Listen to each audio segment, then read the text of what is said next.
What is up, you guys? Back at it with another video.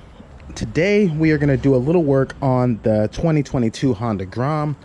I was just working on the Beetle here. I dialed in the suspension a little better, decided to lower the front some more. I still need to tend to the rear here. It's just way up in the air, but that's paused right now because as I was working on that, I did a quick oil change in that too. But as I was working on that, I got inspired to work on the Grom. I've been putting this off for a while, but this rear fender assembly is ugly as all hell. It's just way too big. This is just my little cord here, my little strap here that I use to carry things around, spare shoes or whatever. Put that there. On the Versus, also looking really good, but we're gonna get rid of that fender today. I bought this little Fender Eliminator from Man in the Box, so I'm gonna slap that on, see what that's looking like. I'm not gonna film the whole process because looking at it seems like you just take 4 screws out of somewhere in there, then put 4 screws back in, unplug the lights and replug them in these holes right here. So stay tuned. In just a second, this thing will be installed because of the magic of movies.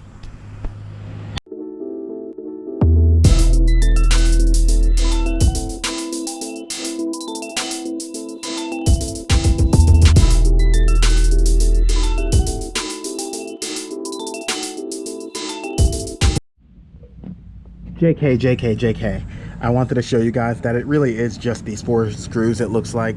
Take these 4 out. That whole little assembly should drop off there. I placed the other one up against it, put the screws back in. So here we go. Okay, so it turns out I lied. There's the 2 screws that go there, 2 up top here, and then 2 hidden right there. You pull all those out. Once you do, this whole assembly drops down, exposing what looks like 4 pieces of hardware there, which are inside of all of there. So I'm going to take all that hardware out so I can split this unit in half and get to the juicy bits there. So yeah, 6 screws up top, then 1 2 3 4 screws here, a little twisty boy right there, and that's my tag. So I'm going to take that off, but not yet. All right, let's get back to it. Upon looking at it, only that one, that one, that one, and that one have to come out. Leave these in. It's a waste of your time. Okay, you take out all those bits I told you about, and now this boy is split in half. The one half still attached, that half that came off. Next, we're gonna need to unthread these turn signals so we can slide them through this assembly. My Fender Eliminator does not include a license plate light, so all these wires aren't gonna matter. I'll cut that free however I need to, but gotta loosen the turn signal so I can get them off of this assembly. And then it looks like I just attached a new assembly, run the wires back through the new one, bolt the lights down. Let's get it. Okay, so turn signals unhooked. The whole license plate mount and light is free.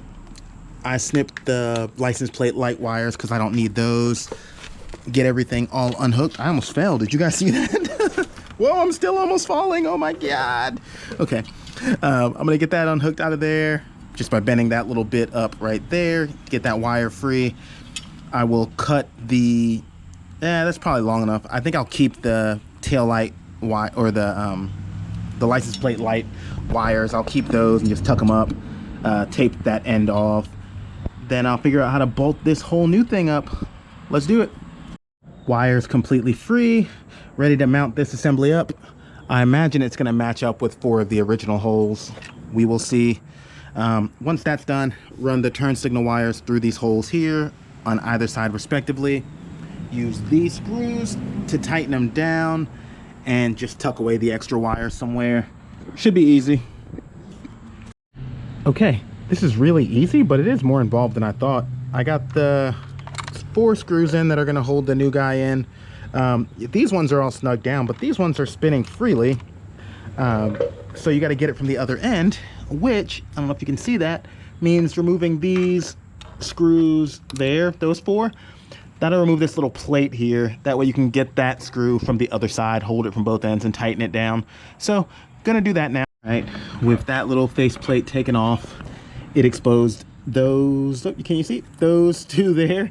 These 2 just snugged up without me having to get from the other side, but I grabbed those from the other side to torque down that, and we're good. Now I'm gonna put this plate back on and get to wiring in some lights. Well, plugging in some lights. There's very little wiring that takes place in this process. So I got one attached here, well, loosely attached, and one off, so I can show you kind of what it looks like. One side has a green and blue wire. The other side has a green and orange wire. It has this little bracket that came off the stock setup that locks in like that. Once that's locked in, you slide the whole assembly on, run the bolt on to the wire this way so that it can thread on there. That little guy there is going to create back pressure against the frame. Then you just plug it all up. I didn't remember which ones went which way. I'm guessing the green and blue is the right one, just because when you put it in, all the words on the screen are right. They're not all upside down. But what I'll do is, once it's all plugged up, I'll turn the bike on, throw on the signal. If left signal turns on left light, then I know I plugged them up right. If not, just loosen them up and switch them. I'll do that. All right, everything's plugged up, loose still, just in case I have to switch which way the turn signals go. But key on, left turn signal, firing off the left light, right signal, firing off the right light. We are in business, team. Everything bolted up as it should, or wired up as it should. Nothing's actually bolted up. Gonna bolt it all up now and see how we're doing. Once everything's tight, I'll figure out how I'm gonna tuck these wires to hide them a little better. It's gonna be something kind of just rigged, but there's a hole there. I'll try to tuck them all back into the hole as best as possible. I just need to tape this one off so that I just don't have two random live wires chilling there. Okay, nice and tight. There was enough slack to pull them up through the assembly, so I got all the wires under the seat. That guy there is the extra one, just all tucked in. Nice. Throw the seat on and we are good. All right, here it is. Fender assembly gone. Nice new slim and trim assembly, all good. Big shout out to Man in the Box for this part. It was like a 2-digit number, I don't remember what it was, but the part was fairly cheap. Install took me like 30 minutes, nothing too crazy. That little seat, kind of removing those seat lock bolts, is the only hiccup. Otherwise, it was super straightforward.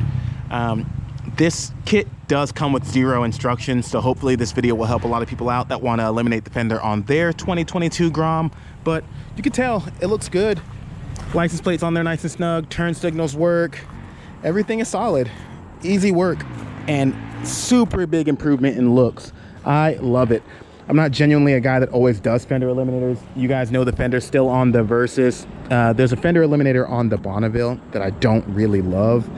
It's not always my go-to mod, but this bike needed it really bad and it looks amazing with it. So I'm excited to see this project progress, and I'm excited for whatever comes next. I have a couple parts that I am considering. Hopefully those will come in soon. Other ones aren't even available yet, but hopefully we can keep this thing going. That's it for this one. If you guys enjoyed this video, found it helpful, whatever, please hit thumbs up. And if you haven't yet, please go ahead and hit subscribe. I really appreciate that. And last but not least, go ride your motorcycle. It is beautiful outside and you should be enjoying it. Peace.